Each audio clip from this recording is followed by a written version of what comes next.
स्वादयन्निह सर्वेषाम् त्रय्यन्तार्थम् सुदुर्ग्रहम् स्तोत्रयामास योगीन्द्रः तम् वन्दे यामुनाह्वयम् नमो नमो यामुनाय यामुनाय नमो नमः नमो नमो यामुनाय यामुनाय नमो नमः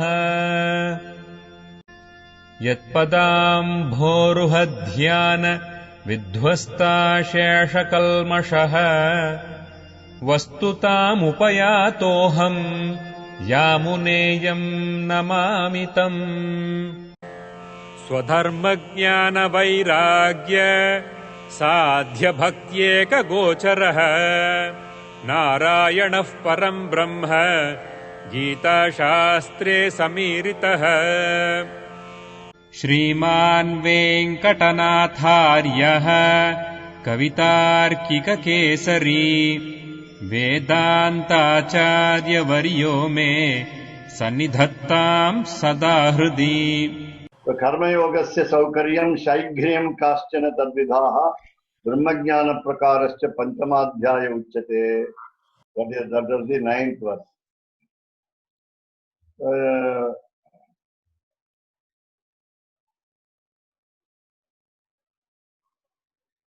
So for the individual soul, there is what we call a supravision. The supravision. For the supravision, there are 4 aspects of the supravision. Namely, the karma yoga is more involved.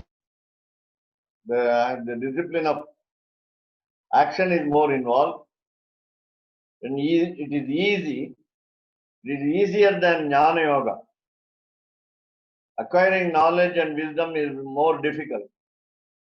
So it is easy. It is also quick.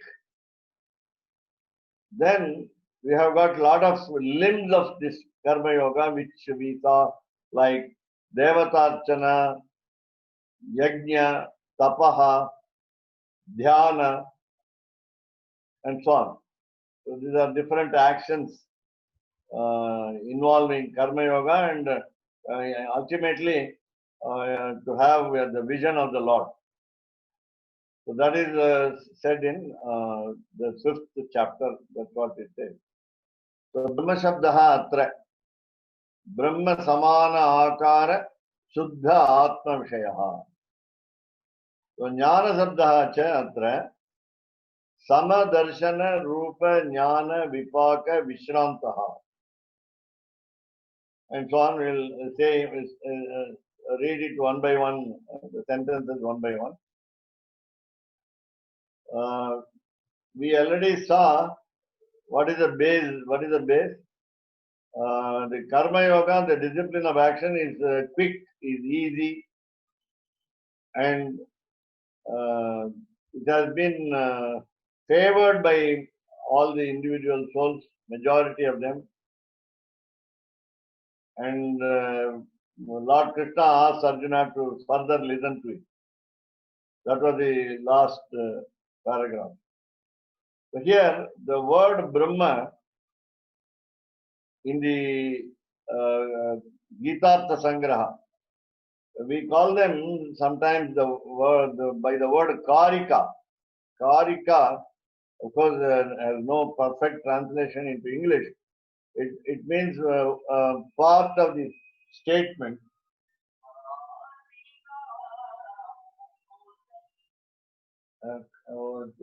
இந்த சமயத்துல கிளாஸ்ல இருக்கேன். நான் பேசுறேன், அப்புறம் பேசுறேன்.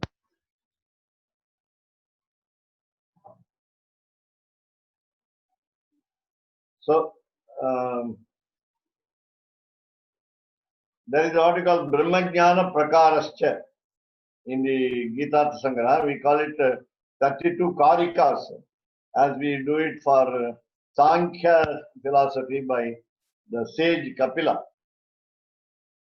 Here, Brahma Shabdaha, the word called Brahma, meaning here, atra here, Brahma Samana Akara Shuddha Atma Vishaya. The word Brahma denotes the content, Vishaya, the matter of the Shuddhatma. Shuddhatma is the pure soul. Pure soul will always be supreme soul. And it is exactly equal to the Brahma. Otherwise, I think such explanation is not necessary. Calling Brahma as Brahma. The Lord Almighty is Lord Almighty. Meaning it's a stress upon the power. Meaning nobody is equal to him. Nobody can be parallel. So he is unparalleled Almighty, Supreme Being. That is the meaning of the word Brahma Samanakara Suddhatma Vishaya. Then Jnana Shabdaha cha. Jnana Shabdaha, there is next word is Jnana. Brahma Jnana Prakarascha. So Jnana Shabdaha, Atra, here, cha and. So again, I give you the meaning, the word and also has got a meaning. So Samadarshana Rupa Jnana Vipaka Vishrantaha. Once the individual soul reaches the wisdom, gets the wisdom, understands the wisdom, then that will be the final result. Rather, what we call final fructification. That's called Vipaka. Now, he is rest assured that he has no other discipline to be performed, to be practiced. Once Jnana Yoga is achieved, then he can take rest, Vishrantaha. Meaning, there it ends. The Jnana Yoga ends there. So how will it end? It is by Samadarshana Rupa Jnana. Now it can have two shades of meaning. The individual soul is exactly similar to the Supreme Soul. But in capacities like Jnana, Bala, Aishwarya, Virya, Shakti and Tejas, the Supreme Soul is beyond the individual soul. Though the individual soul has been created by the Supreme Soul with all its similarities. We say in scriptures, Atmavai Putra Namasi. So Atmavai Putra Namasi, the child of the father will look like the father. Therefore, there's nothing surprising. The individual soul can be one with the Supreme Soul in all the qualities, except a few, for which we have already prescribed certain norms. Already the previous sentence was calling Brahma as Suddha Atma. What you call Amalatvam, the quality of Amalatvam, pristine purity, 100% purity. Not so much 100%, 99.9% of the purity of the individual soul, but not 100%. Again, in the same way, all the qualities, auspicious qualities, endless in number, will be possessed by the individual soul also, the created individual soul. Next one, again, the difference between the individual soul and the Supreme Soul in two points. Number one, Shiyapatitvam, the husbandhood of Mahalakshmi, and Srashtritvam, the creation, the creative activity. Of course, with what we call unlimited power, omniscient, Sarva Shaktiman. Whereas the individual soul has not limitation. But we understand some qualities are common. That's why I say Samadarshana Rupa Jnana Vipaka Vishranta.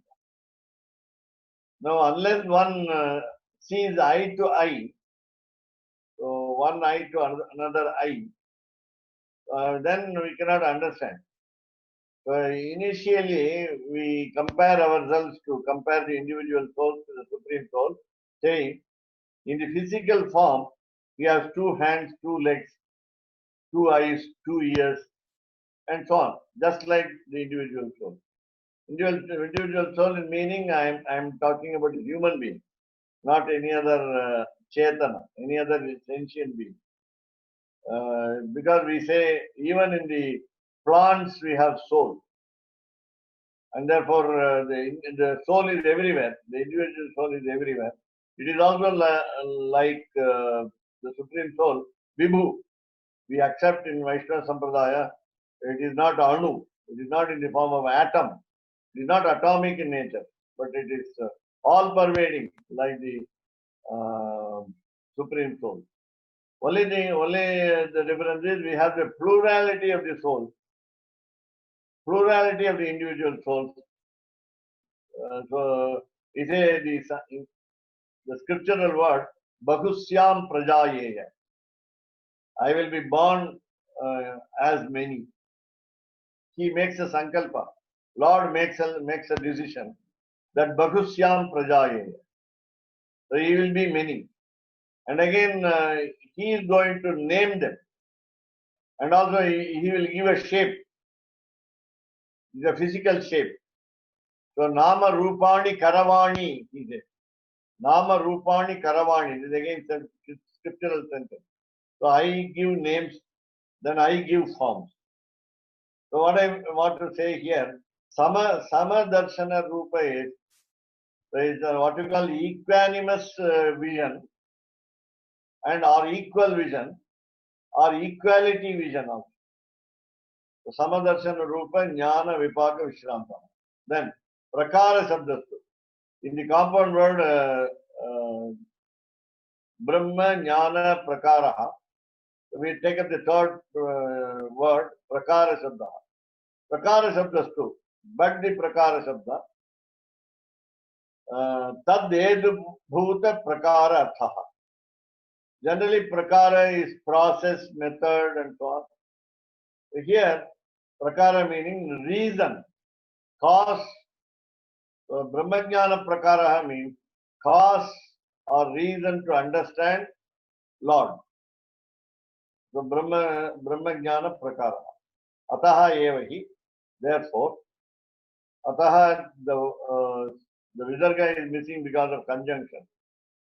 Yena Prakarena Avasthitasya Karma Yoginaha Samadarshana Rupaha Jnana Vipakaha Bhavati Tam Prakaram Upadishati iti Uktva. Now we have a quotation. Na Prakrishyet Priyam Prapya. It is the 5th chapter, 20th shloka. Ityadikam Avataritam. Swami Vedanta Desika is categorical in his statement. He says, he gives the definitions of these words individually and then collectively also. So, Yena Prakarena, by which cause, by which reason, Avasthitasya Karma Yoginaha, a person who is following the discipline of action, he is in a particular status, and when he approaches the Lord with a particular method, then that will be what we call Samadarshana Rupaha. You can say Samarupa Darshanam also. So he will be, the Karma Yogi will be called Samadarshana Rupaha. The form of the Lord, the Supreme Soul, is seen or is witnessed by the individual soul exactly like him. You know, that's why when we draw pictures of God, especially form sculptures chiseled by the sculptors, we understand that almost we are similar, except for extra hands and extra heads and so on. Otherwise, God and the human being are one in form. meaning that then otherwise we cannot understand. We cannot follow Advaita because Advaita tells you some abstract concept that the Lord has no shape, no form, no color, nothing, no quality at all. Nirgunam, Nirguna Brahma. And therefore here we understand this Samadarshan Rupaha with a particular cause. And what happens is Jnana Vipakaha Bhavati, the fruition of the knowledge, the fruition of the wisdom happens. That means the wisdom is complete. Jnana Vipakaha Bhavati. Generally, Vipakaha also in some other context we can say negatively, consequence of sin is called Vipaka. Whenever the individual soul commits a lot of sin, the result will be a negative consequence, and that is also called Vipakaha. This Vipakaha comes from the root pach to cook. So Pakaha means the cooking method. Vipakaha is either you can say a special cooking method or no cooking method. V gives you the opposite meaning, namely something special, something extraordinary type of cooking, and extraordinary, I mean, and no cooking. Vigataha pakaha vipakaha, vishishtaha pakaha vipakaha. Therefore, so here, fortunately, we are not facing any bad consequence. We are just seeing the good result, namely positive end, namely jnana vipakaha bhavati. Then tam prakaram, that method, that we saw that reason is being advised now. Tam prakaram upadishati iti uttva. So here Lord Krishna advises Arjuna, and of course us also, the reasons for getting the wisdom, the cause for obtaining the knowledge, spiritual knowledge. Then we have an attitude advice on attitude. What is attitude? Na prakarishyet priyam prapya. The problem here is to deal with the opposites, what you call the pairs of opposites in equanimity. That is our now problem. I can say problem. So treat them as one and the same. It is not very easy to treat one and the same the opposite pairs. Namely, already we saw that profit and loss, the victory and defeat, the pleasure and pain, we have to treat them equally. Therefore, now the advice is getting something favorable, getting something congenial. Let us not be very happy over that. Let us not feel the joy, extraordinary joy. That will be the so na prakarishyet. Prakarishyet, krishyet meaning getting a joy, overjoyed actually. When prakarishyet is overjoyed, so we jump with curiosity. As soon as we achieve something, receive what we want, na prakarishyet. You are not supposed to jump by what we call happiness. So priyam prapya is getting something what you want. Meaning, again, when you have the knowledge complete, the wisdom by practicing the discipline of action, and it results in a good knowledge, good spiritual knowledge, then as soon as we reach that knowledge level, we are not supposed to be overjoyed. Then we will also see the complete verse of 5th chapter 20 after this paragraph. Keshav Swami will help us to know the full verse. So, Ityadikam avataritam. Now we understand this is again an introduction to the further Jnana Yoga and Bhakti Yoga, followed from the 7th chapter to the 18th chapter. Now we are going through only the 5th chapter. The 5th chapter will be an introduction to understand what is yoga of jnana and what is yoga of bhakti, and also, of course, prapatti in Sri Vaishnava Sampradaya. And here, now we go, I think this is the, so let us see the 5th chapter, 20th slok. Yes. Na pragarishet priyam prapya, no dvijet pran prapya cha apriyam. That you have to read it like that, like that. The second quarter, na udvijet prapya cha apriyam. It is called chapriyam. Then sthira buddhir asammudho. Sthira buddhir asammudho brahmavit brahmani chitaha. Again, very easy looking at the translation. So, a person who neither rejoices upon achieving something pleasant, nor laments upon obtaining something unpleasant. So he is self-intelligent. Sthira buddhi. I don't know whether self-intelligent expression gives you the right meaning. Sthira buddhi is a person of firm intellect. His thought is not wavering. He has got achanchala buddhi. He doesn't move away. He doesn't swerve away from the path of either wisdom or devotion or even action. It's not self-intelligence, sthira buddhi. Then the asammudo, so he is not confused.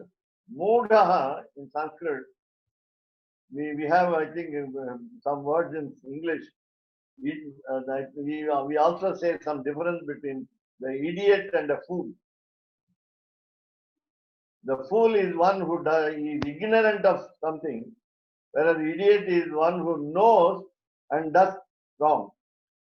So that's what we distinguish between the two words, idiot and fool. So here, Mudha is confused person, a confused person. Some Mudha is highly confused person. It's called Mohitaha in Sanskrit. Again, that is the root word from even the Mudha. The word Mudha, Mukh, M-U-H, is the dhatu, is the root of the verb. Because Asam Mudha is, he is not confused. Not that he is not greatly confused, but he is a little confused. No, he is not confused at all. No confusion whatsoever. So, sthira buddhir asam Mudha. A man of firm intellect, what we call steadfast thinking, he will not go astray. He will not do anything wrong. He will have what we call discrimination to do always the right. Then Brahmavit, he will also understand who God is. He knows the signs of God, and he is already situated in transcendence.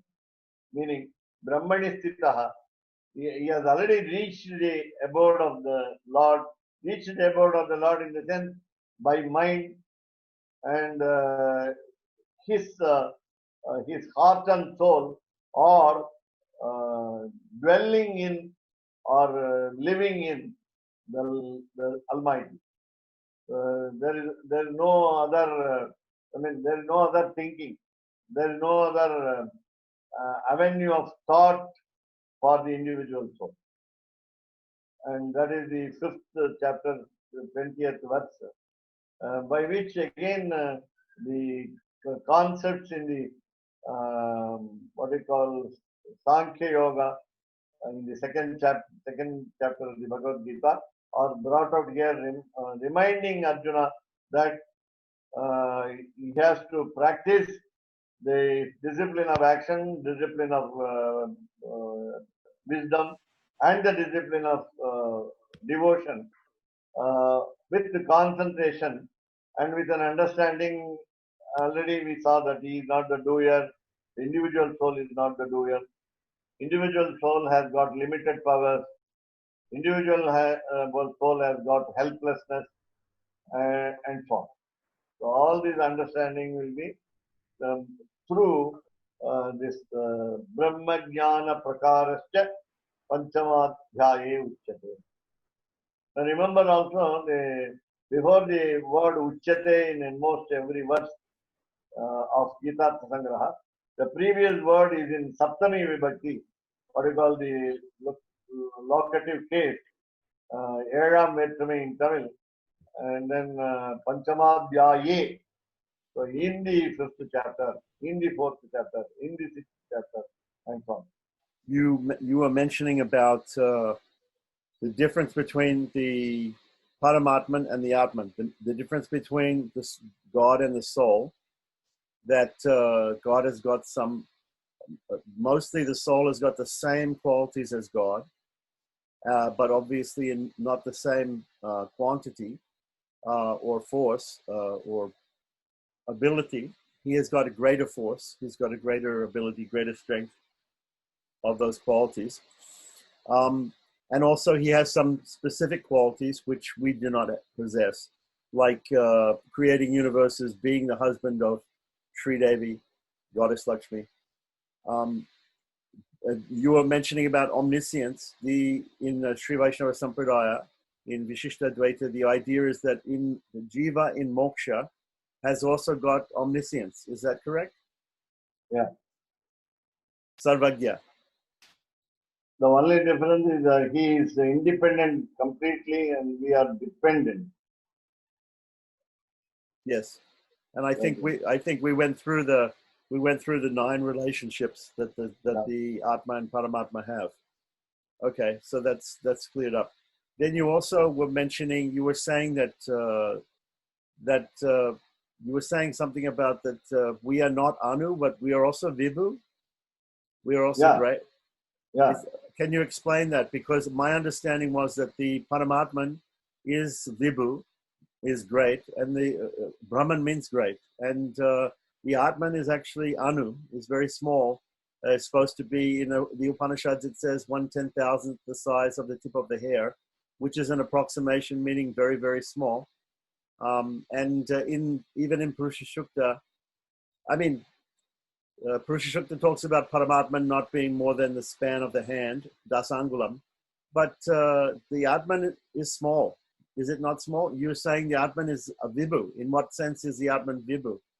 Only in knowledge or in some other sense? In Jnanam. In Jnanam. In Anandam? Anantam. Anantatvam is also there.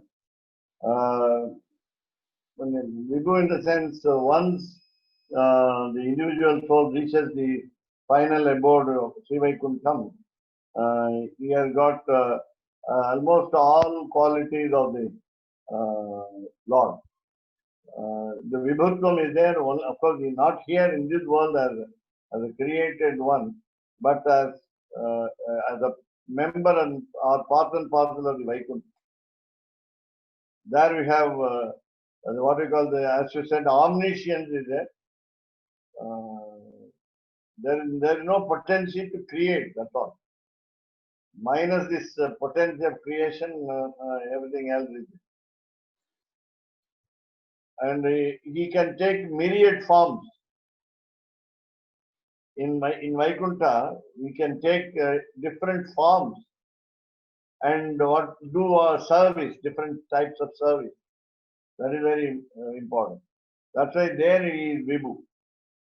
So otherwise, as you said, in Vaikuntha, the Atman can take several forms simultaneously. Yeah. Okay. Because in this world, the Atman can only be in one place at one time. Yeah. But we read about some yogis that may be able to be in more than one place at a time. But is it possible? So that will be a concept called Jivan Mukta in Advaita. We don't accept it. A person who has raised like Tiruvannamalai, Ramana Maharshi. Ramana Maharshi was a soul who had the spiritual knowledge within the what we call lifespan, and therefore that Jivan Mukta concept is not there in Shiva Vaishnava Sampradaya.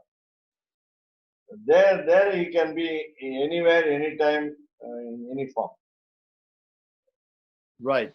So there were two actually. As speaking of Jivan, the concept of Jivan Mukta, in the verse Gita 5:20, this was Brahmani Stitaha. Is it not a form of Jivan Mukta? Brahmani Sthita, once he is Brahmani Sthita, he will be in Vaikuntha.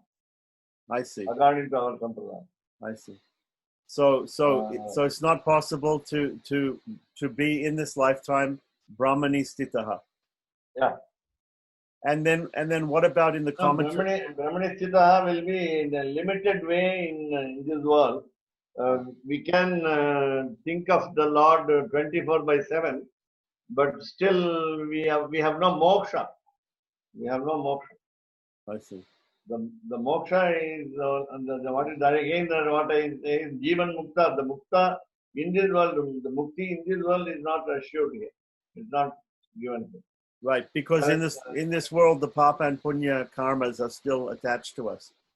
Not because even those get what you call we are relieved of those papa and punya once you get the jnana, but we are conditioned by something else external. The sattva rajas tamas qualities of the world, because it is not aprakrita world. Our world is not aprakrita. I see. So it's not aprakrita again is called sattva world. I see. Completely made up of good matter, sattva matter. Because our surroundings are so mixed with the sattva, rajas, and tamas, we are not able to be a realized soul in this world. I see. And also in the commentary, it mentions this Samadarshana Rupa or Samarupa Darshana. This also sounds very much to me like Jivan Mukti. Yeah, that's why we tend to complete our wisdom, and as soon as the fructification of wisdom happens, we are there. We are not here. So can we say that somebody who is very spiritual and very knowledgeable in this world, he can also be this sama darshana rupa or samarupa darshana. Yeah. So just like Lord has no enemy or friend, enmity or friendship. We can also treat others without partiality. We can be impartial to all. That will be our divine quality. We can imbue. We can also practice the divine quality. So samoham sarvabhuteshu. Yeah. Pandita samadarshanaha. Samadarshanaha. Brahmane gavi hastini. Sunichaiva subhakicha. Pandita samadarshanaha. Suni chopakecha. Yeah. If we are doing that, treating everyone alike, then we have got we'll call them samadarshana. Samadarshana, right? So perhaps we can say that in Sri Vaishnava Sampradaya, instead of using the word Jivan Mukti, we call people Samadarshis. Yeah. Tattvadarshi also, Krishna says in the 4th chapter that you should approach an acharya, and the acharya should be a Tattvadarshi. Yeah. Samadarshi. But also Tattvadarshi, one is Tattvadarshi, of course, advises others on understanding the Tattva. I see. So these are all synonyms for Jivan Mukti, but only from the Sri Vaishnava viewpoint. I beg your pardon? I'm trying to understand this Samadarshi and Tattvadarshi. They seem to be synonyms. They seem to be equivalent to the Advaita idea of Jivan Mukti, except for the point about the Mukti. So Sri Vaishnavas are they're explaining in detail that the moksha aspect is not there, but apart from the moksha aspect, the person sees the truth and sees also everybody equally. The Tattvadarshi will be one is the one who has the vision of the Lord. He can also show it to others how he understands God. Whereas the Samadarshi, he compares himself to the Supreme Soul and then sees a lot of equality. And as you said, Samadarshi can be a synonym to, or even Tattvadarshi is a synonym to Jivan Mukta. Recently, we had a very great man in Shankara Advaita, namely Chandrasekharendra Saraswati. He used to be in two places at the same time. That we had, that experience we have heard about. But because the Advaita has got the Jivan Mukta concept also. But whereas we cannot, and we as the Sri Vaishnava in our Sampradaya, we don't believe in miracles also. We don't believe in miracles. We don't practice magic, sorcery. Indrajal. So you're saying Mahaparivar, you're talking about Mahaparivar. The Swamiji of Kam Kotipitam Shankaracharya, the previous person, very great man. He was able to be in two places at once. Yeah. But from the Vishishtadvaita viewpoint, is it possible for Atma to be in two places at one time? No, it's not. It is not accepted. It's not accepted by Vishishtadvaita. I see. Yeah. Okay, so then my question would be that the devatas like Brahma, Indra, Shiva, these different devatas, they're also atmas like we are. Is it right? Yeah. Yeah, they are not equal to the Supreme Soul. They are the lesser individual soul, but greater than the souls like that. Right, but we see in there are many temples of Ganesha. There are many temples of Devi. There are many temples of Shiva. If you go to Tanjore, there are hundreds of Shiva lingams. So the Archaka is performing puja to Shiva in each and every one of these lingams. So is it possible for Shiva to manifest in each of these lingams, each of these deities, or Ganesha to manifest in every place at the same time, in every deity? They have been given the powers to manifest in different forms. I see.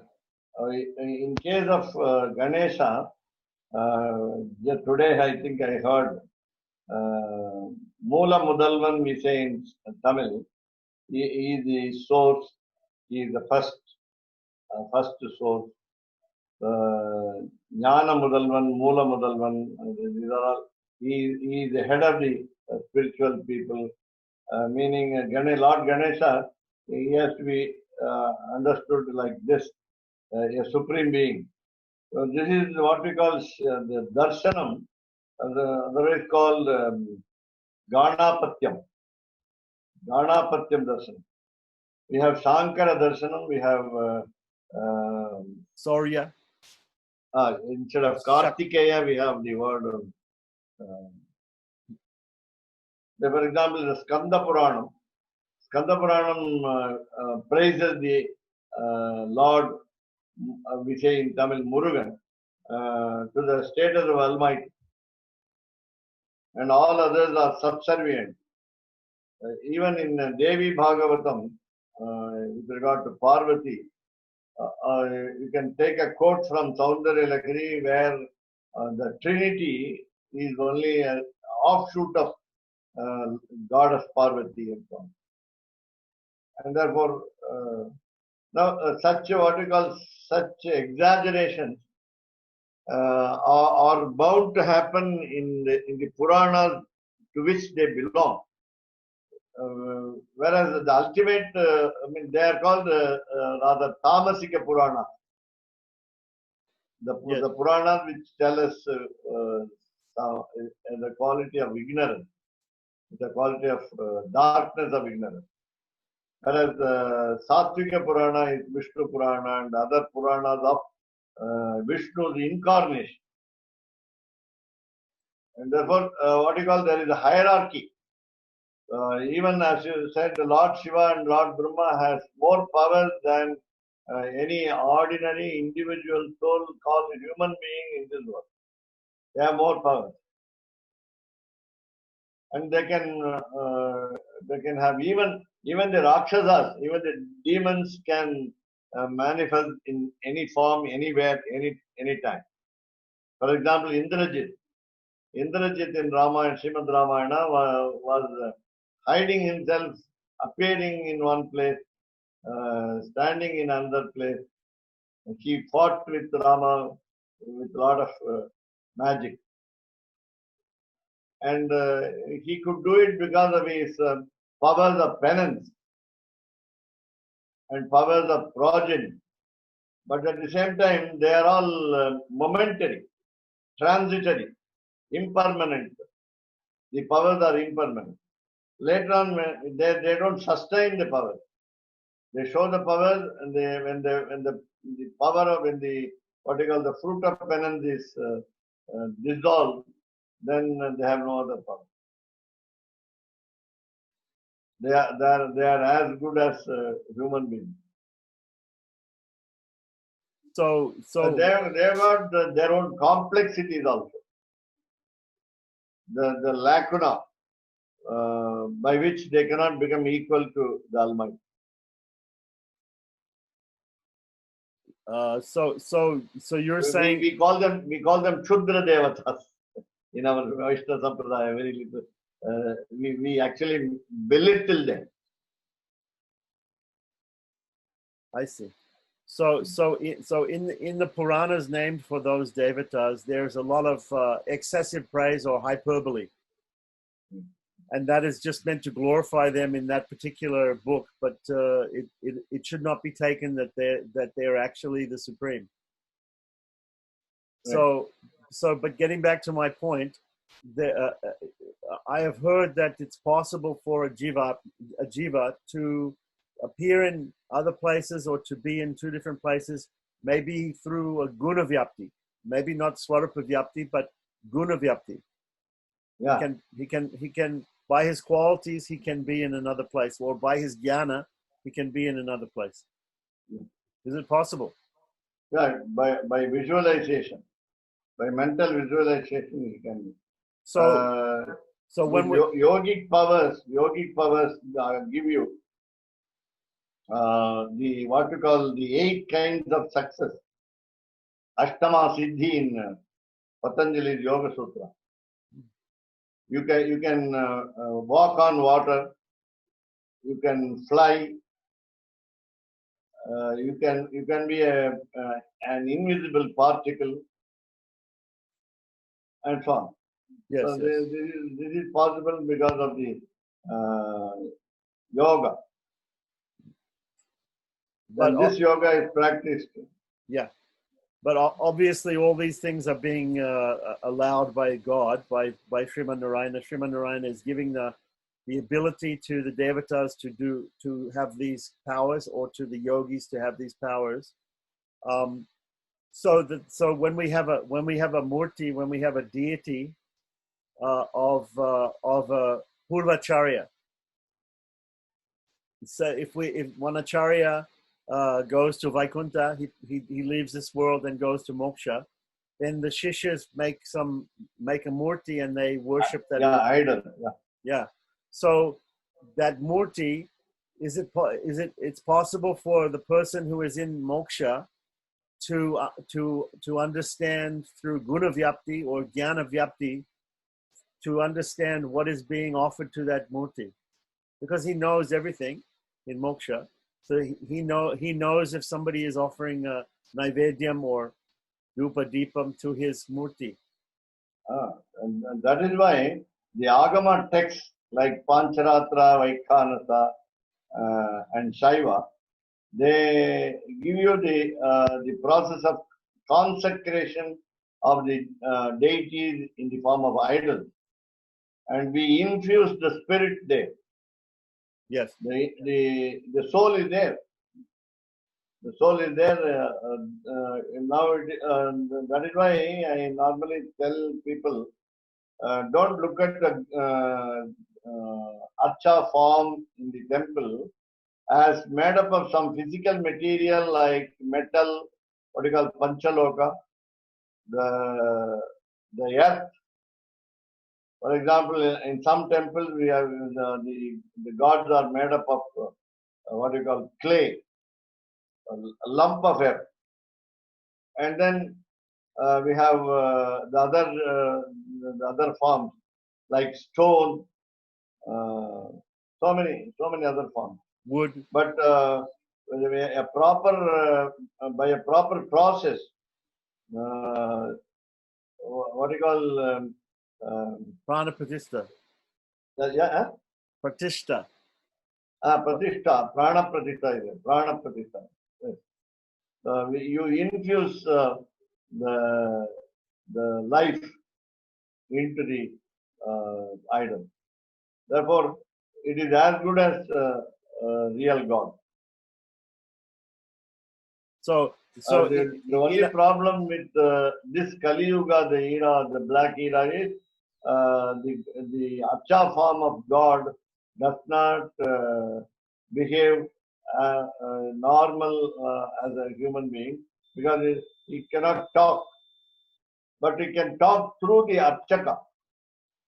It's called DX Machina in French. So you have that's I think Latin, ex machina. Yeah. Deus ex machina is Latin. Yeah. Deus means God. Ex machina means in the machine, in the form. So the Bhattacharya, the Archaka, by intuition, pronounces the verdict or the word from him, and therefore we believe it is God's word. So such things happen. In the case of Swami Vedanta Deshika, the Bhattacharya gave the title to him. Of course, through Bhattacharya, the Lord gave him Sarvatantra, Swatantra, and Vedantacharya. These two titles were given to him. Kavitarkika Simha. Yeah, Kavitarkika Simha. Yeah. Yes. The lion amongst poets and logicians. Yeah. Very nice. So, as you said, in Agamas, there are these system of pratishta, prana pratishta, and it's a little bit different for the Supreme Lord. There is one system of prana pratishta, and for Sri Devi also some slight difference, and then for acharyas there is what we call bhakta bimba pratishta. But for bhakta bimba, slightly different. There are some differences. Yeah. But in each case, the deity is infused with the life of this of the personality. Yeah. But my question is, in the Bhakta Bimba, in the Acharya's deity, how the Acharya who is in moksha, how does he pervade the deity? Is he pervading his deity by jnana, or is he pervading his deity by swarupa? How is he pervading that deity? By Swarupa and Jnana. Swarupa, again, what we call all-pervading nature. That is Swarupa. By Swarupa also, and as you said, by wisdom, Yeah. Okay. he pervades. And we say that don't look at a Vigraha idol as Prakrita Sharira like us. The Prakrita Sharira will have Sattva, Rajas, and Tamas qualities in a mixture. Whereas it is the pure Sattva and Aprakrita Sharira for the Vigraha. That is what we believe. The very God, Acha is the very God. It is what we call Sakshat Samadarshana. Instead of going to Vaikuntha, the headquarters of the particular Devatas, we see them here in flesh and blood. Though they are made up of some physical inert materials, rather achetana material, insentient material, but we have to believe that they are in flesh and blood. Right. So if I go to the temple and I see if I see the God, if I see Periperamal, if I see Namperamal, then that is Samadarshana Rupa. If you can talk with him. If I can talk with him. If I cannot talk with him, but I can talk to the Archaka. Archaka is a mixture of three qualities. I see. Of course, he does Bhuta Shuddhi. He does Bhuta Shuddhi. Right. And he becomes one with God. He himself is God. And you have to give respect to him as God. What we call Bhattacharya Devo Bhava. Bhattacharya Devo Bhava. Not Matra, Pitra, Acharya, and Atithi. Bhattacharya Devo Bhava. It is enough if you worship an Archaka. Need not go to a temple and worship him. You have to believe him that he creates so much faith in us that he looks like he is God. And is that a statement anywhere? Bhattacharya Devo Bhava? Yeah. In every Samhita, Parameshwara, Jayakya Samhita, Ishvara Samhita, Sheep Prashna Samhita, and so on. Can I ask about there is a slight difference between Deshika Sampradaya and Tenacharya Sampradaya about Sri Devi. As to her, some people in Tenacharya Sampradaya, they're saying she has, because we say that God is omnipresent, he's everywhere, but we say that Sri Devi is omnipresent through Guna Vyapti only. And Deshika Sampradaya says Swarupa Vyapti. Yes. That is Chanacharya Sampradaya tradition. Yes. They accept Mahalakshmi as only one of the Jiva Koti. Right. Just like an individual soul. But she has more power than what we imagine as an individual soul. She is more powerful than an individual soul. She does what we call, she has the recommendatory role. Purushakaratvam. Shifarsh, Hindi. She does to the Supreme Soul in order to mitigate the sufferings of the individual soul. That is the role is also different, but the Deshika Sampradaya doesn't accept it as such. She has got equal right to grant moksha, and of course, both of them will never fail to consult each other in the sanction. That is what we call the real compatibility in a couple. Neither she nor he will do anything against each other. Right. You were saying they consult each other. Yeah. So they are always in unison. So because of what we have read in Sharanagati Gadya, we can understand also that she is the Purushakara, she is the mediatrix, and she is recommending that the jivas are taken to moksha by Sriman Narayana. So can we say, is it possible to have to get moksha without Sri Devi being part of that? Yeah, that is why Deshika Sampradaya says she is inseparable, anapayini. Anapayini, inseparable. You can have only the pair as your aim. Right. Dampati Daivatam Naha. The couple will be the sole target. Right. Don't separate it as the problem is our understanding will be as what we call the masculine gender and the feminine gender. There is no gender in the case of the spirituality. Though we call them as a husband and wife, the relationship of husband and wife ceases to be once we have the spiritual wisdom. And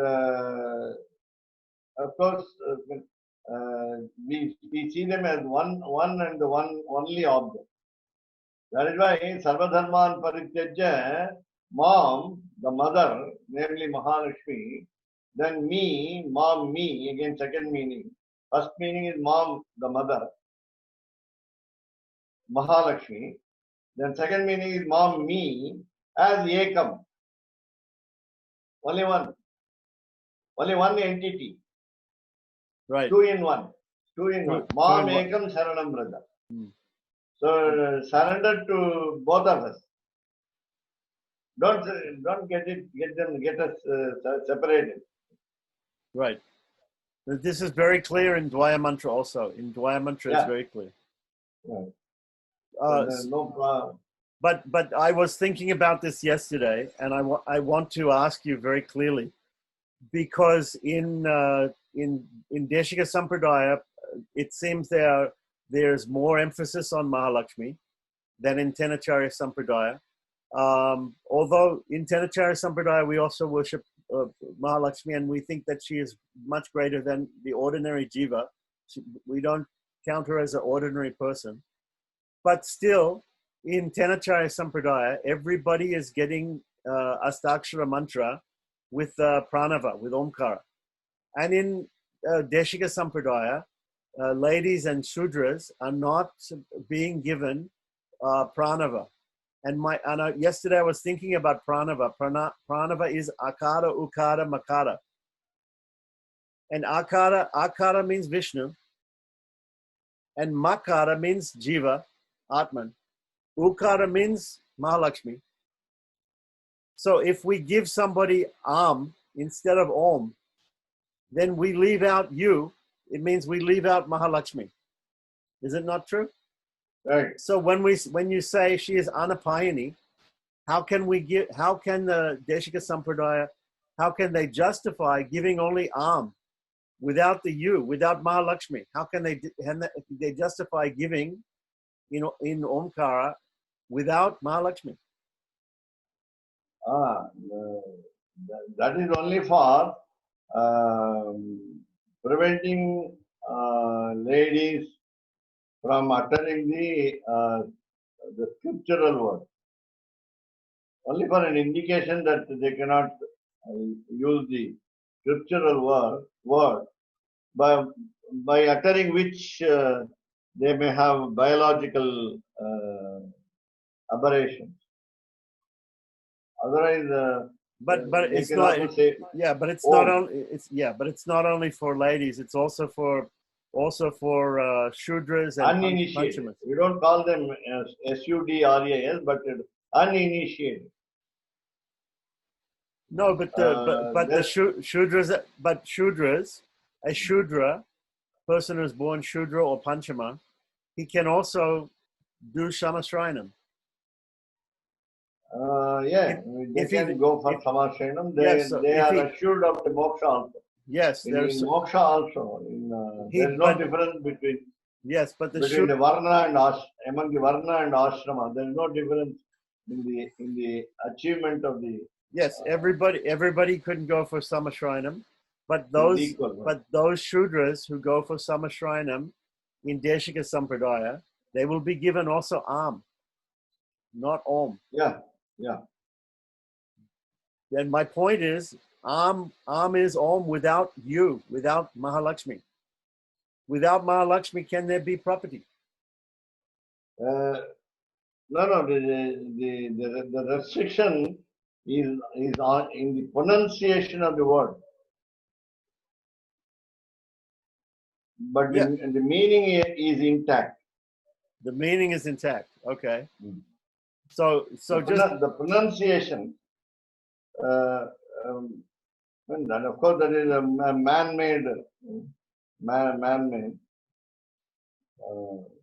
But can we say that within A, because A means Vishnu and Vishnu means everything. Yeah, Vishnu includes Mahalakshmi. Okay, so because A is still there, it includes also Mahalakshmi. It includes everything in A. Yeah. In the letter A. Right. Because Right. A is Vishnu and Vishnu is everything. Yeah. Okay. Vishwam Vishnu Vashatkara. First. Okay. So just I was thinking about these things yesterday. Your thought itself has a solution. Yes, I thought of the solution while I was speaking it, but I never heard anybody speak about this idea. So I wanted to ask you if you had any ideas about it, and thank you very much for what you've said. So I don't have any other questions on this particular section. Thank you, Swami. Sorry to put you through my silly questions, very detailed questions. I hope No, it's a pertinent question, It's not which Shanta Madam can also relish. not silly, but I'm not sorry if I Prabal Mama I have to hold you a little bit longer. What's bothering me when Mahapariva can be in two places and it's the Advaita philosophy and it's very obvious. And why is Deshika philosophy doesn't believe in it? And first one, second one, I can see women and I shouldn't use the word Shudras. Why they are separated? Because women have got those 3 or 4 days issues, which has to be supposed to be not good. And Shudras, poor thing, probably they can't take bath or they can't do whatever. So probably that's the two reasons I feel when God has created everybody equally, and how can anybody get papam or sin when you mention God's name or whatever? We have the liberty to do enjoy God in any way we want, even by saying Om Namo Narayana, which gives us so much peace and imagination and thing. And if you're stopping somebody from doing this, it's very painful, and I think it's wrong. I can understand those 3 days or 4 days for women. It's very auspicious. Whatever 5 days, 10 days, you fix a rule. That's also good.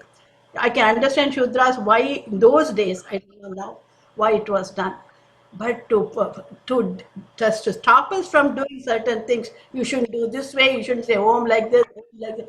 I feel I cannot get over that. Even I don't agree with Vedant Deshkar also. Honestly, because my thinking is it's my God. I want to enjoy him the way I want to enjoy. So you cannot put limitations on my belief system. That's all. we see Vishnu Sahasranama in Vishnu Sahasranama. The most famous Vishnu Sahasranama is chanted by who? M.S. Subbalakshmi. And she is a smarta. And even she is chanting Omkar. And they're playing this from the loudspeakers of all the temples. So I think today perhaps there might be a little difference in the rules. The rules are a little bit bent today. Relaxed.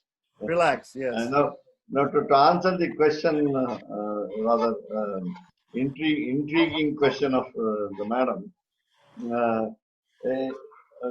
When you say okay with all your observation, but when you say God has created everyone equally, I give you an example. today is June season, the season of mangoes, especially in India or in anywhere else. The mango, you have a tree, mango tree. Then you choose a mango fruit which is sweeter than any other fruit of any other tree. And then when you see a beetle inside, an insect inside, then you understand it is more sweet. Then you choose you cannot see from outside. Once you open it, you find that interestingly, the fruit that you bought is sweeter. Okay. Now you take another tree. That mango is also sweet, if not more sweet. But there are trees with the bitter fruit. And again, the same mango tree, one mango is sweet and the other mango is sour. Okay. How do you say God has created everybody equally? Okay. It's based on our karma, probably. Yeah, that is. So depending, you are saying a problem and you are giving the solution right. Yeah, you answered. So, we don't say women are created differently, and then as you said, impurity is impure status of a particular time every month, and so what we want to say is whenever we say a spell is secret, mantraha, ragasyam, the spell is secret. Mantraha ragasya. There are two purposes. To guard it very, what you call, assiduously. As men, we have to take care of the mantra so that it is not spread all over and it is polluted. Okay. Now today, what you say is my house door bell sings Gayatri. Satsa Viduvare Enyam. No, this accent, the accent is completely destroyed. What happened to your what you call equality? One of my friends, a middle-aged scholar by name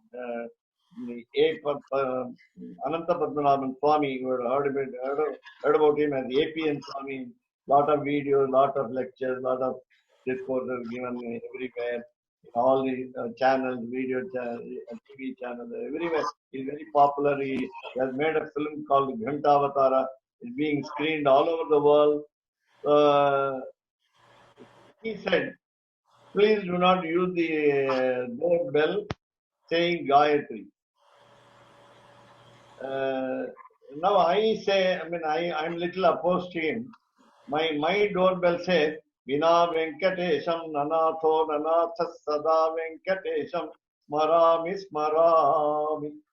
Hare Venkatesha Prasida Prasida Priyam Venkatesha Prayacha. Now, as soon as the bell rings, till you come and open the door for the guest. So what I do is, as soon as the bell starts ringing as Vina Venkatesham, so you also tend to repeat it, Vina Venkatesham.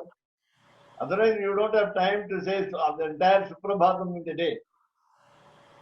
Kausalya, Suprajanam, it takes a lot of time. You have to cook, you have to prepare your grandchildren for. So many what you call engagements, busy. You are busy in the lockdown period also, you are very busy. So yeah, what happens is you forget the Almighty through all these things. Now coming to the different species, for example, again I come to the same example, neem tree. Neem fruits are delectable to the crows. They eat it. They put the seed, drop the seed somewhere else, and the seed grows as a plant and becomes a tree. But that particular fruit is completely bitter. We cannot, we take the, what you call, tender leaves of the neem tree, whereas in order to mitigate our diabetic nature. But I mean, the air, the atmospheric air around the neem tree is so healthy that we want to have neem trees everywhere around our house, so that again the insects will not be there because of its bitterness. Why some fruits are sweet and some fruits are bitter? That's what my actually my grandmother thought all this in the young age. Why do you? I mean, here I was also asking as a young boy, why do you differentiate between a Shudra and a Brahmin? A maid at home is scoffed at the slightest instant you scold a maid. The same clan, the women clan does it.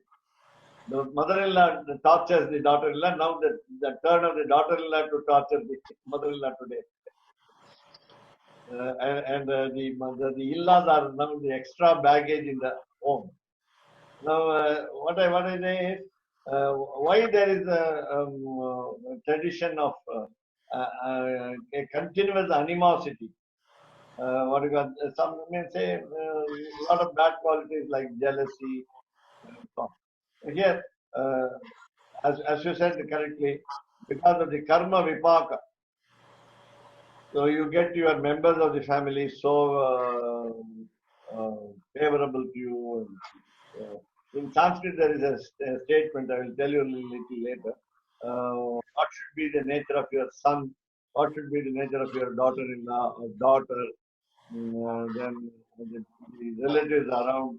And then if you are lucky, you will get all of them acceptable to you. If you are not lucky, then you will experience hell at home. No need of separate narakam outside this world. So you just experience this hell here. Yeah, the same experience here when you discuss Bhagavad Gita, then you get what you call bliss. When you don't have that is also we have the concept, namely when you think of the Lord, it is heaven. When you don't think of the Lord, it is a death day.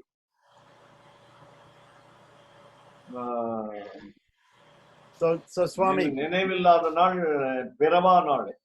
You don't have memory of the Lord, then you are not here. You are not born. Very good advice, ma'am. Thank you. So, considering the different kinds of positive or negative creations, we sometimes make a joke at Lord creating men and women. The man once approached Lord Brahma, creator, to say, why should only women bear children? Why can't we as men?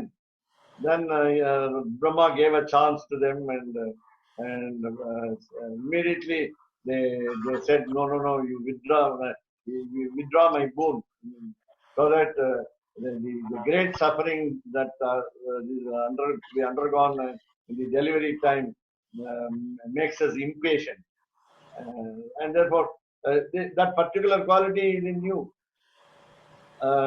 You can. You can do it, but whereas we cannot. The creation is so.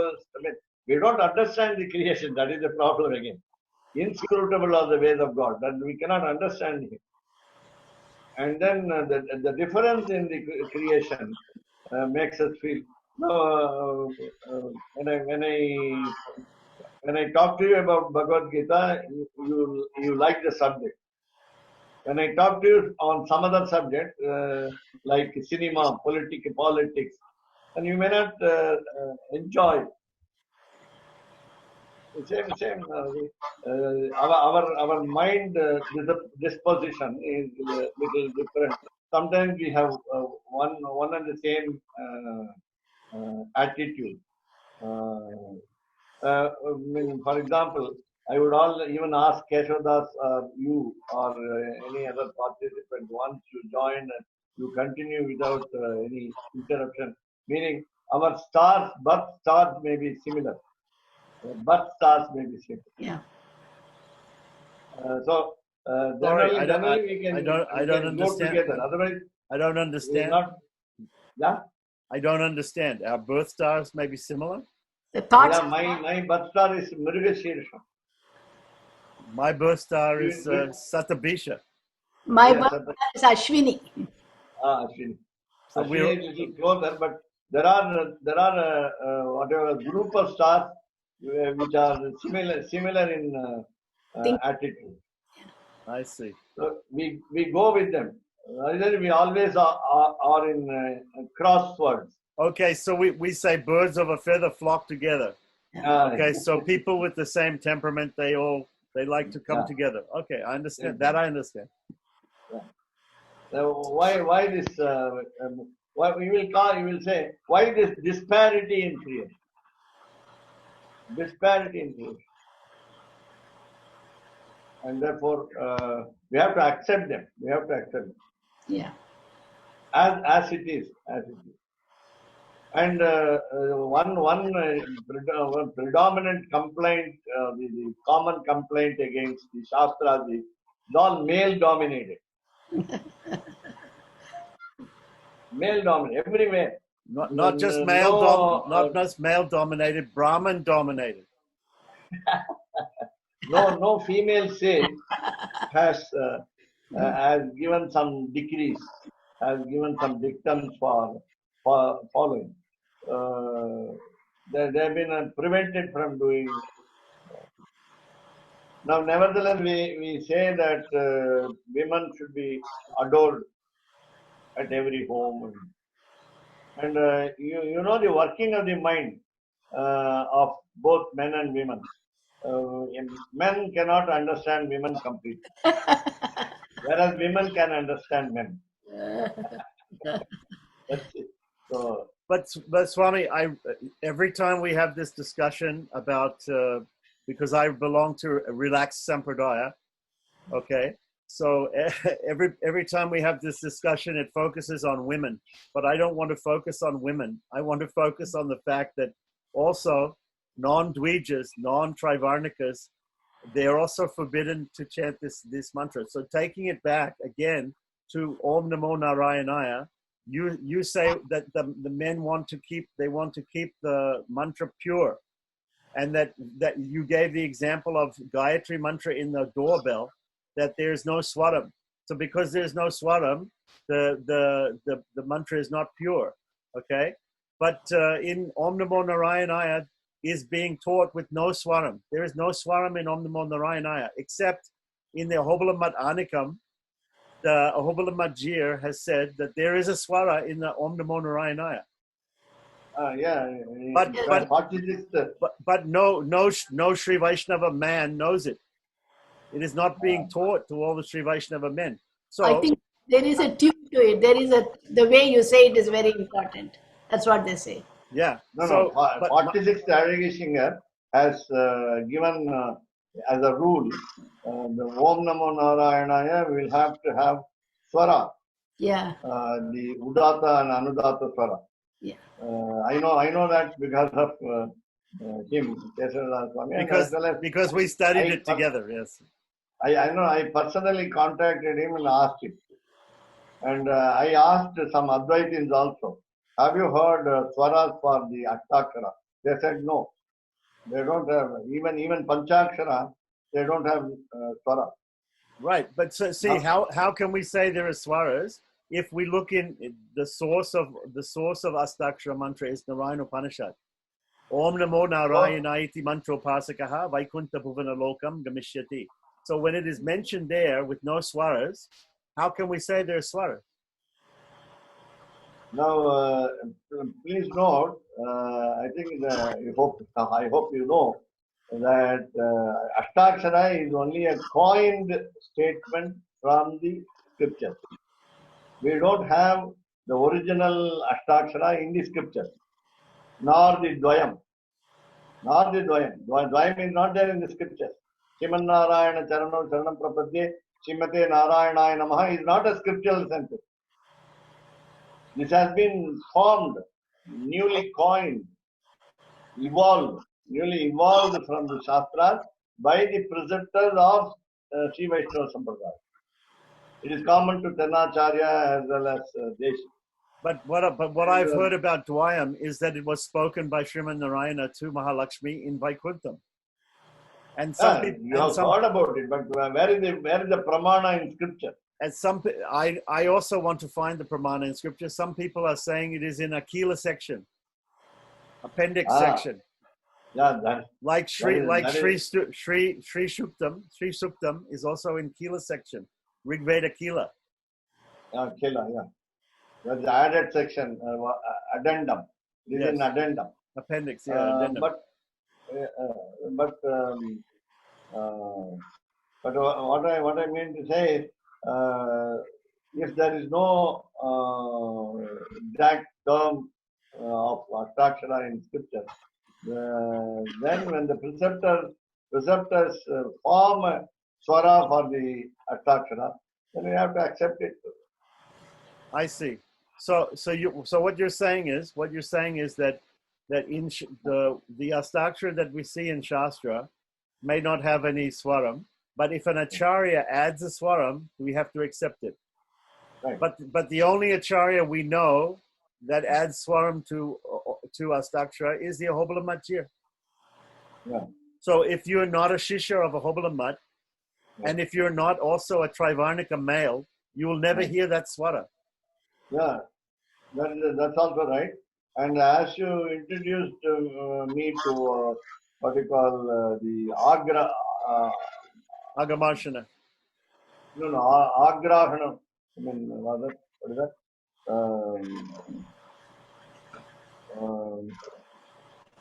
Gokala Putra Raja Rishi. Yes. I understand. Yes. That in Sandhivandana mantra. Drupadaadiven Mumuchanas Kannaswad Managive. Then Apashundhantu Yenasaha. You have introduced them. It only belongs to Aho. That mantra also is not in Shastra. That mantra is a mixture of two Shastric statements.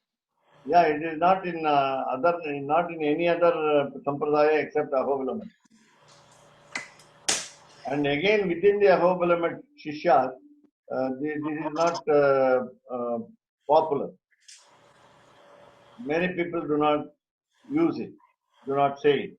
Right. Okay. So, but can we get back from? Can we return to the subject of a mantra which is very popular? I'm not talking about unpopular mantras. I'm talking about a very popular mantra, Om Namo Narayanaya.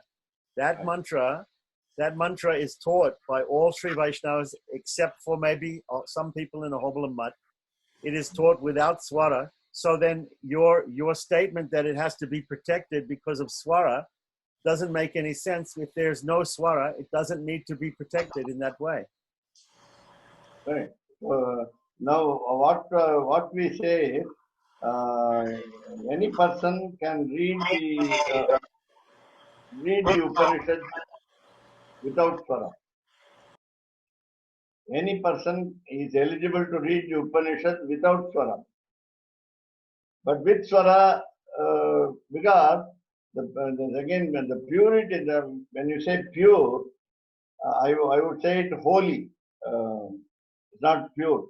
The pure in the sense of what otherwise it becomes impure when somebody else utters the mantra. It becomes impure. It is to maintain the swara intact. The mantra has to be protected from others. Mantra has to be kept secret from others. So you're saying that the Upanishads or the Shruti can be read by people who are non-Trivarnika males, right? Okay.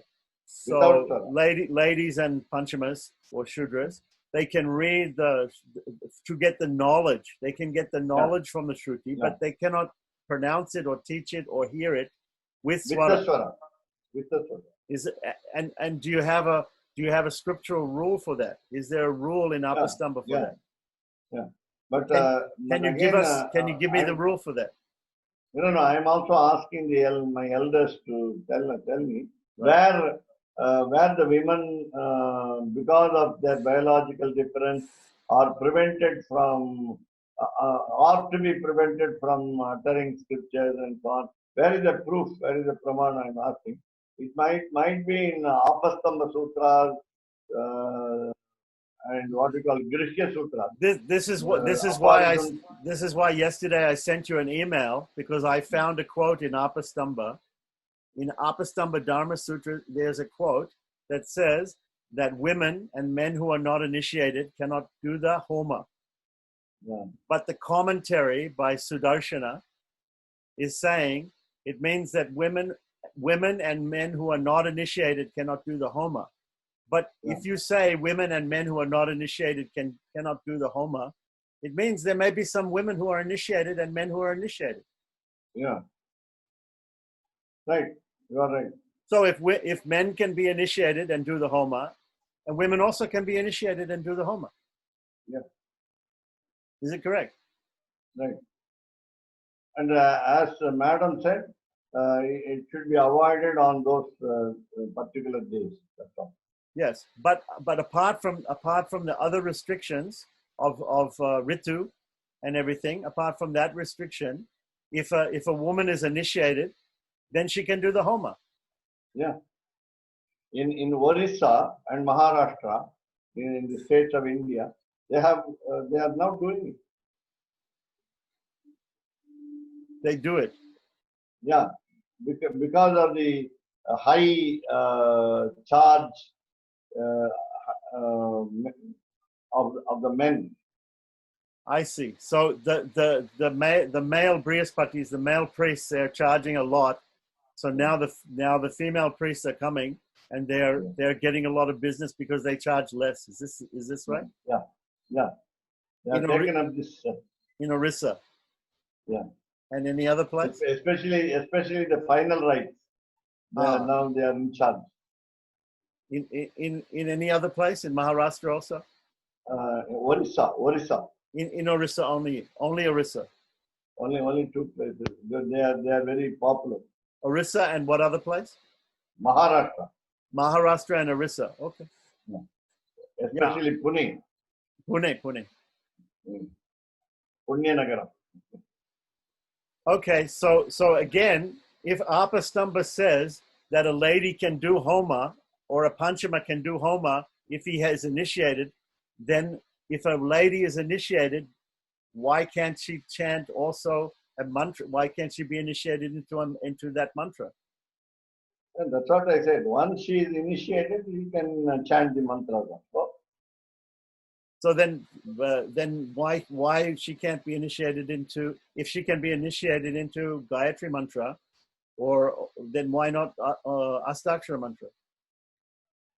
No, she except the letter A, U, M, and the U is deleted.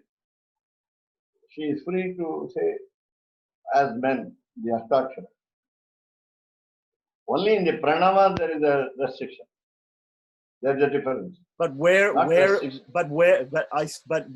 the rule that restricts somebody being initiated into the pranava? Where is that rule? That I think that is again by the tradition. We don't know when it started and who was the founder of the tradition. But we have to, ask the people, elderly people, to understand why it is different and why, who founded it. That's why I'm asking you, Swami. So I'll again touch by asking. So please look at you saw my email. I sent you the Sanskrit from Apastamba. Yeah. But on this ground, namely, ladies are in a particular time they are impure. People say that they are aware. These statements are available in scriptures themselves. They don't say Shastra. They have scriptures. So now we have to find out where the scriptures say. Okay, but also Shudras are considered to be impure all the time, not just for a few days, all the time, because they know samskaras. But if the Sudras do the samskaras, if the Sudras get the initiations, then Now, I will tell you one instance. One of my recent friends called Shatagopan. I met him in Melkote, Tirunarayana, and he is of Sri Lankan origin. He came from Sri Lanka. So what he did was, basically he belongs to a Shudra caste, the fourth Varna. But he wanted to have initiation by Yajnopavitam, what we call Upanayanam, and then he got through. He learned scripture. He learned almost everything. He learned, as a Shiva Vaishnava, he learned Divya Prabandha. Then later on, some what we call aberrations happened. He loved a Japanese girl, married her, and she went back to Japan. When she came to India, they had marriage. And this girl, I don't know what happened. The reason we do not know. She went back to Japan. Now he is a brahmachari, what you call wedded brahmachari, kalyanam ayim brahmachari we say. And what he did was he removed his sacred thread, became a Shudra again in attitude, and still, of course, he is devoted to Sri Vaishnava Sampradaya. He is vexed, he is disgusted because of the incident in his life. He has a sister, younger sister, whom he wants to get married to a suitable person in his own caste, whereas he suffered a lot. And then he doesn't know what to do. He is what you call sammudha. He is not asammudha. He is sammudha. Though he has got specific aims in life, he cannot proceed further. His future, he cannot decide about his own future. In the sense, not that, of course, as we discussed here, he is not the doer. Lord is the doer. He gets money from his parents. Every month he gets 1,00,000 of rupees. He's a spendthrift. He buys materials for Tiruvaradhanam for Tirunarayana in the temple. He offers them. He takes care of the cows of the preceptor. His life is, I would say, miserable, rather miserable. What I deduce from his life. what is the point of the story? Can you tell me? What I deduce from his life's experience is, as you said, a Shudra can be initiated into the mantra. Then he was initiated. Then he left it. According to his what we call the innate nature, he could not continue. So he is neither here nor there. Okay, so you were saying that because one Shudra was initiated into the mantra and then he left it, that means that no Shudras are able to maintain chanting the mantra. It can be generalized because of just by one example. I can say the same thing about Brahmins. Yeah, there may be many Brahmins who are initiated into the mantra. They're not doing Sandhya Vandana. They're not doing Astakshara Japa. They have also left it. So what is the difference? Unfortunately, today's situation is completely chaos. The initiated Brahmins are not doing anything. Many Brahmins are uninitiated. Just before the marriage, they have a sacred ceremony just for the sake of parents' advice. They don't know anything. They don't do anything. And only by birth they are born to a Brahmin. Right. And they eat, Today's situation is completely different. Almost all are Sudras. yeah, All are Sudras. they eat everything. That is, see, a person, Madhvacharya Swami was giving a lecture on Ragasya Trayasara, giving a lecture every day on Ragasya Trayasara. He continues today also. He says, as though the bounden duty of only male, the Sandhya Vandanam is there. So without Sandhya Vandanam, one will incur sin. So what about people like women or any other varna who are not initiated to perform Sandhya Vandanam? So Sandhya Vandanam seems to be the problem, the crux of the problem, by which we scale certain people. There is a standard scale to assess people. No, there is nothing called Sandhya Vandanam in the case of the younger generation. They don't know what is Sandhya Vandanam. So what is the use of Sandhya Vandanam, they are asking. What is the purpose of Sandhya Vandanam? Why we have to say the words which are not intelligible to us? We cannot understand the word. It is in Sanskrit. They are not in our mother tongue. You know, how do we believe? All these questions are there when we also take pride in saying that our relatives are earning a lot, but they don't know what is a religious practice. Why it is a religious practice? Now I would go further to say, why did not the Brahmins insist upon the strict conditions to be followed in everybody's life? Why did you relax so much that now there is complete relaxation, complete deviation? For example, brahmachari, a bachelor, has to perform samidhadanam 365 days along with sandhya. I say it's a simple ritual, simple fire ritual. It's called samidhadanam. Whereas a married man, a householder, must perform upasam. Then so long, for the centuries ago, why did you leave them like that? Why did you allow them to be away from the religious practice? Now you say Sandhya Vandanam is very important, Gayatri Japam is very important, and so on. What about the basic requirement for as Samidhadanam and Upasam? And as you know, there is one 15-minute ritual called Vaishwadeva, which we have to perform in order to expiate our sins which we have committed by cutting the vegetables. I think Madam also knows.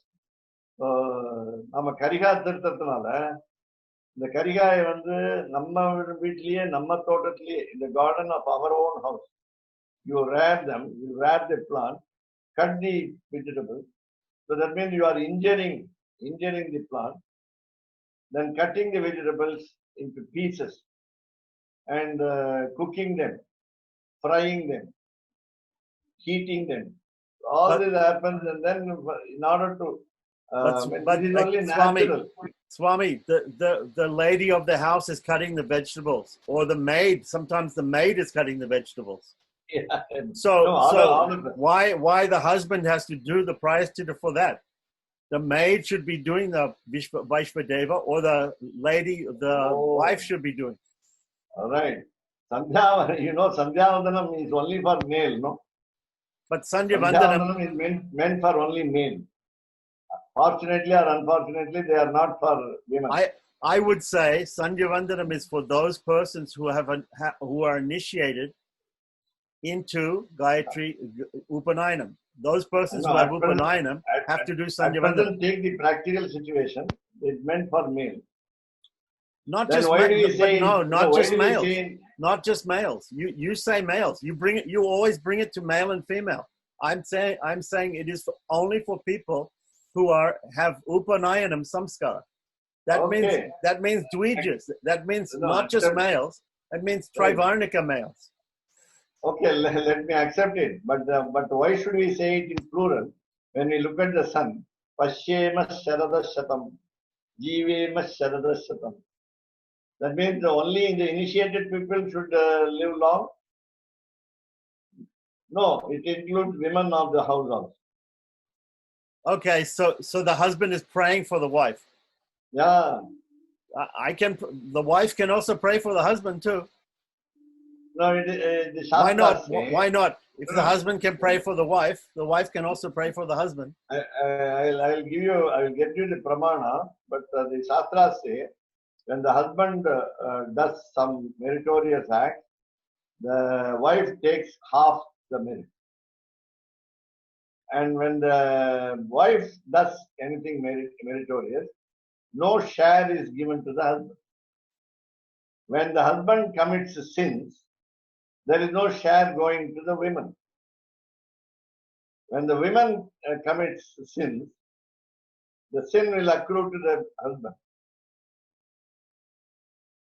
So the Shastra is in favor of women in all aspects. Maybe not all aspects. That's what I'm pointing out. And No, again, I'm I don't want to take it only for women. I want to enlarge the idea. Non-Trivarnika. Yes, non-Trivarnikas, right. So let me just ask one question here. So Sri Vaishnava Guru Parampara, Sriman Narayana, Mahalakshmi. Mahalakshmi, right? Vishvaksena, Tadakopan, it comes down, yes? So this Astakshara mantra is coming in Guru Parampara. The Astakshara mantra. Astakshara mantra has been formed later.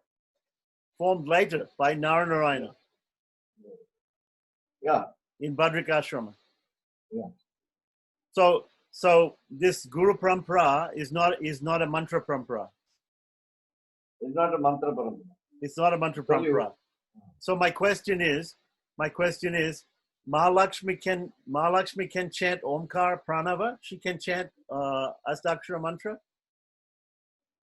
I have no idea. Okay. So what about Nam Alwar? Nammalwar. Can he chant Astakshara mantra? He doesn't belong to Trivarnika. So he also doesn't chant Astakshara. Yeah. So what? Kulashekara Alvar is a king. Yes. He belongs to Trivarnika. But he recommends that others should not do that. He recommends that others should not chant Omkara. Is it? When he composed Mukundamala, he carefully his wording is such that the Omkara doesn't come into his verse. There's no Omkara in Mukundamala Stotram. Okay, I understand. Yeah. Okay.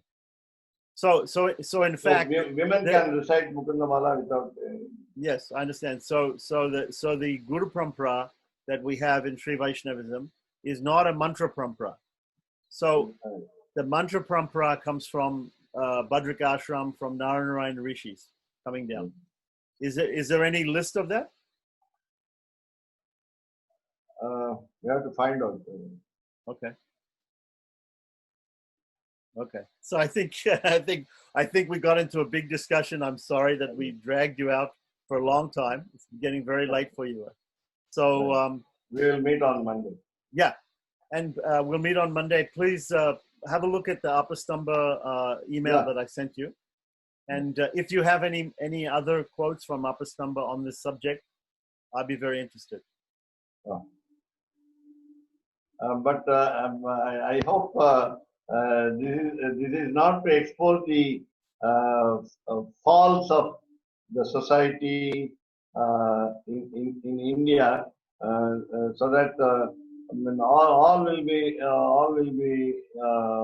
in jeopardy. All will be thinking that nothing is perfect in the Shastra. No. I'm not trying to expose faults. I'm trying to understand the reasoning behind certain things in the Shastra. And sometimes we hear rumors. Sometimes we hear people say something, but actually there's no Shastra Pramana for it. So whenever I hear something, I want to know what is the Shastra Pramana. Then I try to understand, if there's a Shastra Pramana, I try to understand why the Shastra is saying that. This is my only purpose, is to understand. In the discussion on the what we call Prapatti in Ragasya there are different views of Advaitins.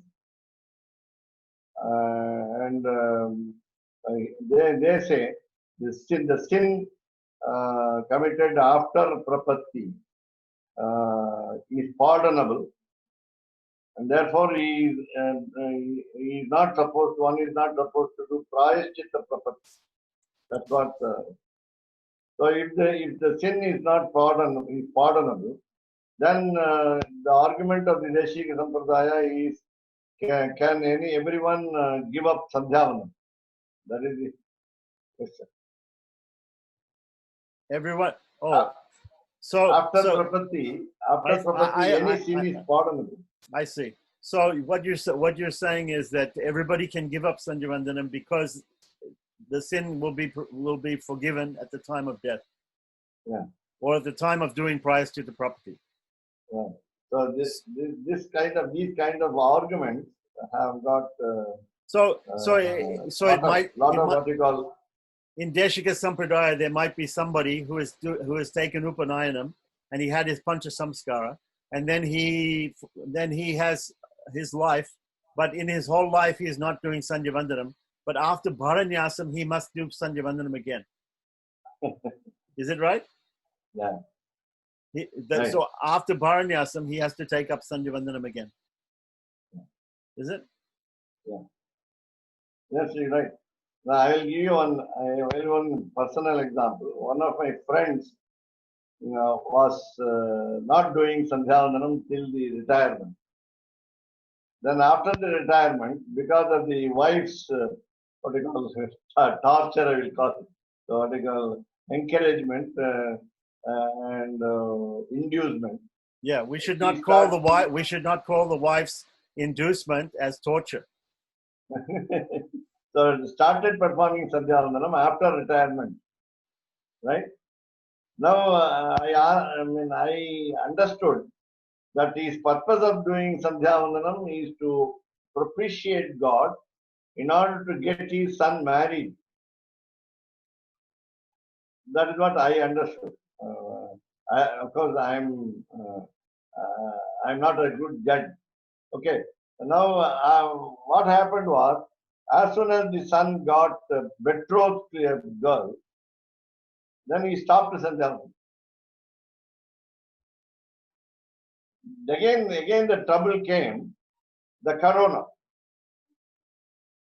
Now, the marriage date is not to be fixed. So he has to start. Almost. So we need to do Sandhyavandanam to get rid of the corona. Why I said it? Sandhyavandanam is not a solution to a problem of our sins.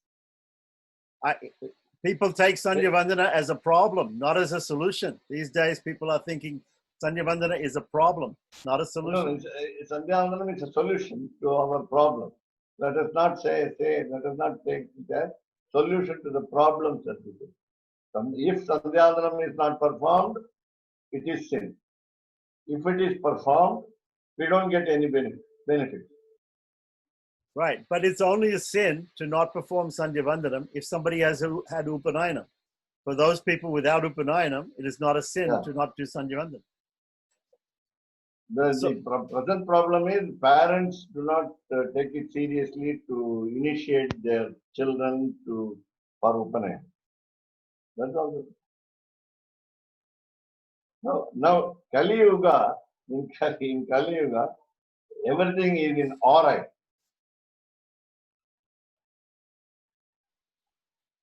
Everything is topsy-turvy. Yes. You can't give a code of conduct and then the code of conduct should be strictly followed. And Yeah, yet the Ahobalamat Swamiji has given the very strictest code of conduct in his book. Yeah. But nobody reads the book, I think. Yeah, at least somebody should follow. Someone should follow. So, as you said, this is my point. Those persons with interest, even if they are panchamas, even if they are sudras, even if they are ladies, if they have interest, why not let them follow? Otherwise, the tradition is finished. How many of those prohibited class are interested in learning? No matter how many, it may be very Manushyanam Sahasreshu. There are very few. Of course, there are also very few people who are of the Trivarnika classes who are interested in learning. Today, we have very few people who are interested in learning. That is completely across the board, all classes. So my position is, whoever is interested in learning, let him learn. Like Satyakam Jabala in Chandogya Upanishad, he was interested in learning, even though he was not a Trivarnika. He went to the Guru, and the Guru said, "Okay, I will teach you." That's a very example of others to follow, model to follow, a role model.